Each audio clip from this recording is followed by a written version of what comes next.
Hello everyone, आज हम करने जा रहे हैं वैगनर टाइप 1 के स्पार्क प्लग चेंज। इस गाड़ी में रहता है K10 इंजन जो कि काफ़ी और छोटी गाड़ियों में भी आता है। आज हम इसमें डालेंगे इरिडियम स्पार्क प्लग्स। ये है convention spark plug NGK KR6 से, और 10 का मतलब 1 mm का स्पार्क प्लग गैप। ये इस गाड़ी में ऑलरेडी आता है। अब ये है company specification spark plug gap की। कंपनी कहती है 0.95 टू 1.05 mm आप गैप मेंटेन रखें। इसमें स्पार्क प्लग कॉइल पे जोर नहीं पड़ता। ये कुछ फ़ायदे और नुकसान है इरिडियम प्लग्स के, जो कि आप पॉज करके एक बारी पढ़ सकते हैं। अब ये हैं इरिडियम स्पार्क प्लग जो कि हम फिट करेंगे मारुति वैगनार CNG वर्जन में करने वाले हैं। आप ये पेट्रोल वर्जन में भी कर सकते हैं, NGK इरिडियम IX। अब ये देख रहे हैं बीच वाला सेंटर इलेक्ट्रोड, ये है इसकी खासियत। इनका कोड रहता है DCPR7EIX। ये वैगनार में पूरा फिट होता है, और ये कुछ और गाड़ियों में फ़िट होता है, जैसे कि एग्जांपल शेवरोले बीट में भी फ़िट हो जाता है पेट्रोल कार में। ये देखिए स्पार्क प्लग DCPR7EIX 7 होता है इसका हीट रेंज। ये एक अप रेंज पर है प्लग, लास्ट वाला 6 था, ये 7 है। और ये है इम्पोर्टेड फ्रॉम जापान। ये यहाँ पर मैन्युफैक्चर नहीं होता। लगभग 715 रुपये का एक प्लग है। मैंने ये लोकल मार्केट से लगभग 600 रुपये का एक प्लग ख़रीदा है। चलिए अब अंदर से हम सिंगल प्लग्स को बाहर निकालते हुए बॉक्स से। ये फर्स्ट प्लग, ये सेकंड और थर्ड प्लग को हम यहाँ पे शीट पे रखते हुए टोटल 3 प्लग्स। चलिए अब ये देखिए, मैंने ये प्लग्स के डब्बे से बाहर निकाल लिए इन प्लग्स को। आप देखिए बहुत ही बेहतरीन, बहुत ही खूबसूरत प्लग्स हैं ये। अब इनकी जो सेंटर इलेक्ट्रोड देख रहे हैं हम, कितना फाइन है, पिन निडल जैसी है। तो जो इस पे होता है इरिडियम, टॉप पे रहता है इरिडियम की वेल्डिंग, एक पॉइंट बराबर इरिडियम का वेल्ड रहता है। लगभग 0.5 mm का यहाँ पर वेल्ड रहता है इरिडियम का। और ये ऊपर का जो साइड इलेक्ट्रोड है ये प्लेटिनम का होता है इन प्लग्स में।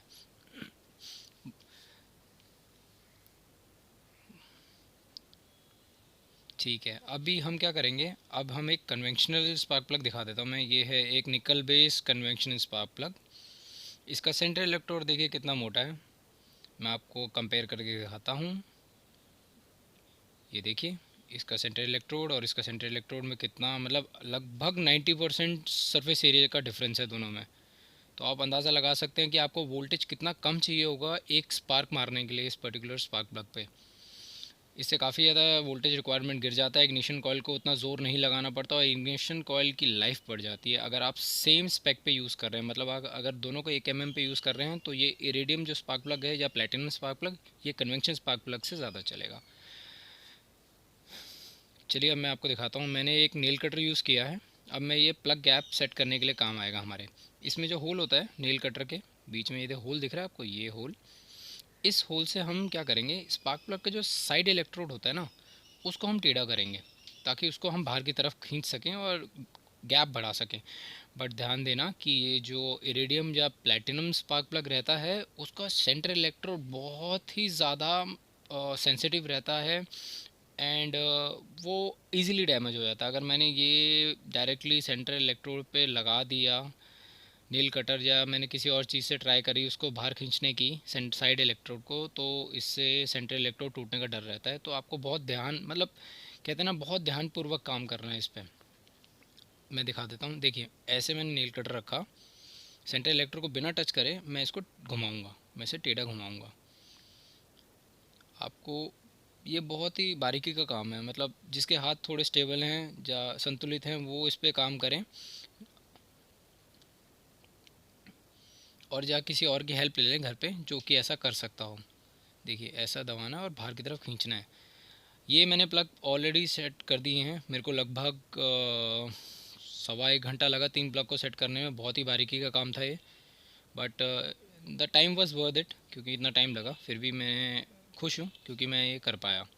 अब मैं दिखाता हूँ आपको एक नॉर्मल प्लग। नॉर्मल प्लग में डर नहीं होता, सेंटर इलेक्ट्रोड बहुत हैवी रहता है कॉपर का, तो टूटता नहीं है। और इजीली मैं क्या करूँगा, देखो मैं इस पर आपको ये दिखा देता हूँ। मैंने जैसे नील कटर रखा, उसका प्लग साइड का होल पे अटकाया और ये मैं बाहर खींचता हूँ इसको। अब ये देखिए स्पार्क प्लग का गैप कितना बढ़ गया है। ये स्पार्क प्लग नहीं चलेगा। ये स्पार्क प्लग 101% मिस फायर करेगा and it won't work in a engine. ठीक है, मैंने प्लग के गैप को फिर नॉर्मल पे ले आया हूँ, मैंने दीवार के अगेंस्ट से मारा। आप ध्यान देना, इसको किसी पक्की चीज़ के आगे ही हल्का सा दबाना है, कोशिश करनी दबाने की। जैसे अब ये स्पैनर है, ये हार्ड है, तो आप सोचेंगे कि मैं स्पैनर पर भी मैं धक्का मार सकता हूँ, बट ऑनेस्टली आप ये इरेडियम स्पार्क प्लग या प्लेटिनम स्पार्क प्लग मत कीजिएगा, क्योंकि वो इतने ज़्यादा नाजुक रहते हैं। आपने सेंट्रल इलेक्ट्रोड तोड़ा, आपका वहीं पैसा बर्बाद। तो ऐसा मत कीजिएगा, दीवार या किसी भी हार्ड सरफेस जैसे टेबल के अगेंस्ट, दीवार के अगेंस्ट दबाने की कोशिश करिएगा।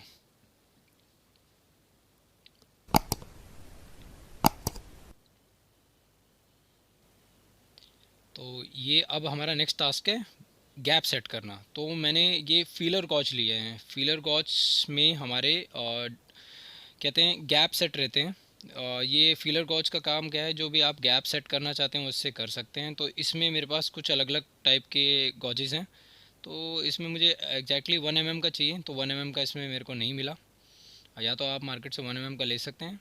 ये देखिए, मैं इससे ट्राई कर रहा हूँ कि कितना डिस्टेंस दोनों में है, सेंट्रल इलेक्ट्रोड और साइड इलेक्ट्रोड में। तो इसमें काफ़ी ज़्यादा डिस्टेंस है, बट मेरे फीलर गॉज 0.65 का था शायद। तो मैंने फिर 2 फीलर गॉज लगाए, जो कि टोटल सम बनाते हैं 1 mm का। अब ये मैंने 2 ब्लेड्स लिए, 1 mm करता हुआ पूरा, और फिर मैं इनके बीच डालूँगा, साइड इलेक्ट्रोड और सेंट्रल इलेक्ट्रोड के बीच में। जब आप ये इरिडियम स्पार्क प्लग पे करें या प्लेटिनम स्पार्क प्लग पे करें, तो आपको खासा ध्यान देना है कि आपको सेंट्रल इलेक्ट्रोड पे ज़ोर नहीं देना है, बिल्कुल भी ज़ोर नहीं देना है। बस आपको हल्का सा ट्राई करना है, वो हल्का सा रगड़ना चाहिए अंदर, बट बहुत घिसना नहीं है अंदर, ताकि आपको लगे कि हाँ 1 mm का गैप है।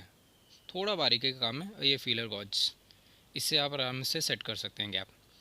अब हम गाड़ी पे काम शुरू करते हैं। ये मैंने अमेज़ोन से एक स्पार्क प्लग स्पैनर लिया है, 16 mm का है। 16 mm का इसका जो हेक्स नट होता है स्पार्क प्लग का, वो रहेगा। ये मैं इग्निशन कॉइल्स को साइड करता हुआ, ignition coil Maruti Wagner K10 engine है, तो इसका लगभग 1100-1000 रुपये तक का रहता है एक इग्निशन कॉइल। ये मैं स्पार्क प्लग को एंटी क्लॉकवाइज घुमा रहा हूँ निकालने के लिए। मैंने पहले ये इसको हल्का ढीला कर दिया था चेक करने के लिए इस टूल को। अब ये मैंने स्पार्क प्लग नंबर 1 सिलेंडर पे फुल लूज़ कर दिया है। एंटी क्लॉकवाइज घुमाते घुमाते घुमाते ये अपने थ्रेड से निकल जाएगा, और इस टूल को मैं साइड रख दूंगा। इस टूल में एक रबड़ रहता है, उस रबड़ को निकाल दीजिएगा, कोई फ़ायदे का नहीं है वो टूल में। अब ये मैं इग्निशन कॉइल के ऊपर दबाता हूँ स्पार्क प्लग पे, और ये स्पार्क प्लग बाहर आता हुआ। ये ओरिजिनल स्पार्क प्लग है, NGK KR6-10। ये देखिए बेहतरीन कंडीशन में, मेरी गाड़ी लगभग 21,000 किलोमीटर से इसी स्पार्क प्लग पे चली, और ये कलर जो आ रखा है स्पार्क प्लग का बहुत ही खूबसूरत है। मतलब ऐसा सच कोई भी गाड़ी में प्रॉब्लम नहीं है। अब मैं इरिडियम स्पार्क प्लग बाहर निकालता हुआ, पहला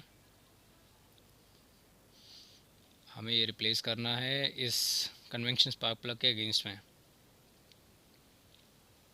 मैं आपको रीज़न बता देता हूँ, स्पार्क प्लग का फ़ायदा ये है, लगभग 1 लाख किलोमीटर चलते हैं और आपको बार बार खोलने की ज़रूरत नहीं है। आपने एक बार ये लगा दिया, आप 1 लाख किलोमीटर तक भूल जाइएगा इन स्पार्क प्लग्स को।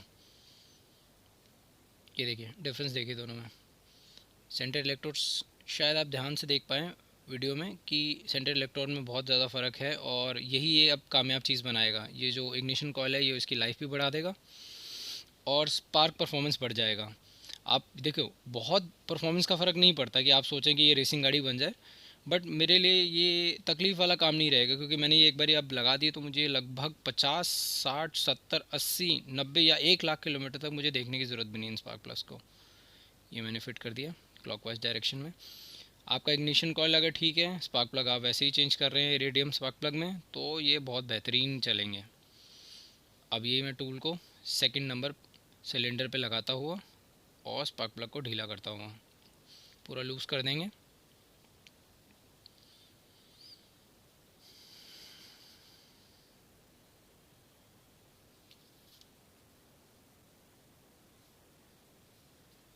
इनके राउंड थ्रेड काफ़ी लंबे रहते हैं, तो आपको काफ़ी टर्न्स देने पड़ेंगे।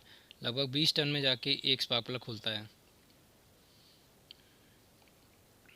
ऐसे ही मैंने थर्ड सिलेंडर पे थर्ड स्पार्क प्लग को ढीला किया, खोला, और 20-25 टर्न देने के बाद ये एकदम ढीला हो जाएगा।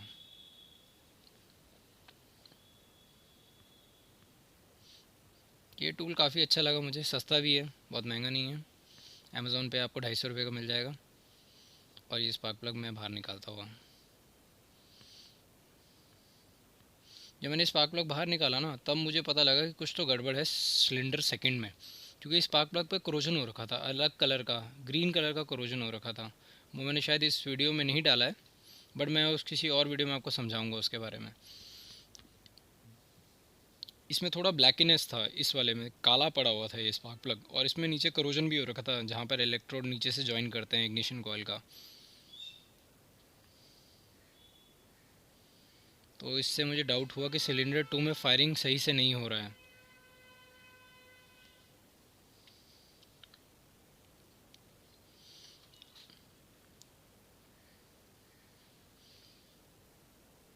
अब मैं इरिडियम स्पार्क प्लग सेकंड वाले में फिट करता हूँ।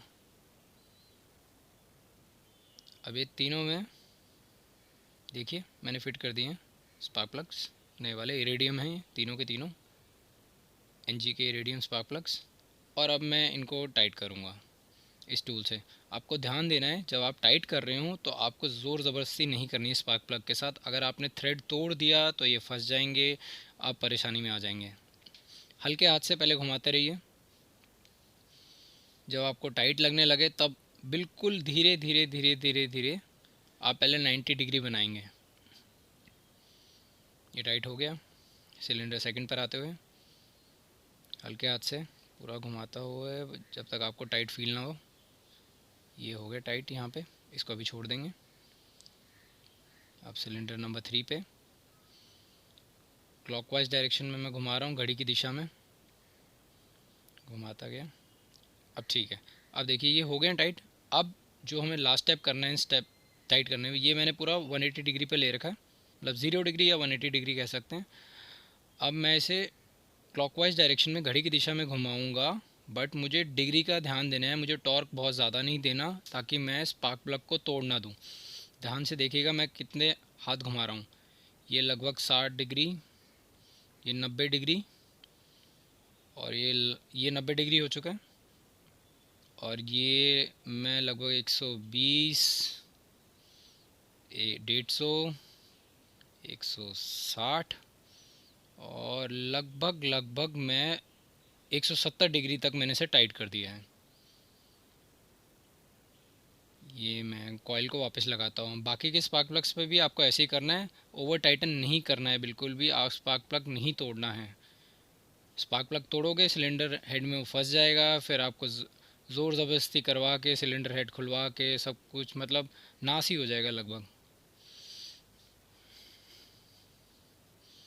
अब ये देखिए ये प्लग में भी मुझे इग्निशन कॉइल में कुछ डाउट हो रहा है। सेकंड वाले सिलेंडर में मुझे काफ़ी ज़्यादा डाउट है, क्योंकि उसमें करोजन भी था, स्पार्क प्लग काला भी पड़ा हुआ था, और इग्निशन कॉइल पर भी जंग लगा हुआ है। तो ये भी एक फ़ायदा हुआ खोलने का कि मुझे एक सिचुएशन पता लगी है गाड़ी के इंजन का कि कुछ तो फायरिंग में इशू है। अब मैं वापस इंस्टॉल करता हुआ तीनों कॉइल्स को लगा दिया है मैंने स्पार्क प्लग्स पे, जो कि टाइट हैं। लगभग 170 डिग्री पे मैंने टाइट कर दिया था तीनों को।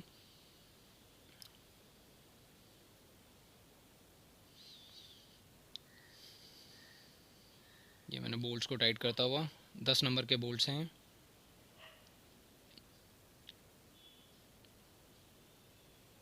एंड अगर आपको खोलना जानना है सब कुछ, ये पहले तो मेरे एयर फिल्टर वाला वीडियो देख सकते हैं, एयर फिल्टर कैसे खोलना है, उसके नीचे ही होता है एयर फिल्टर के। तो ये 3 बोल्ट खोलने के बाद आप एक्सेस पा सकते हैं इन तीनों इग्निशन कॉइल्स पे। ये 3 टूल मैंने यूज़ करे हैं इसमें पूरे प्रोजेक्ट में। ये स्पैनर, ये खोलने के लिए नट, और तीसरा स्क्रू ड्राइवर। ऊपर वाला 250 का, नीचे वाला 10 का, नीचे वाला लगभग 20-30 रुपये का। कर दिया, गाड़ी को स्टार्ट करते हैं।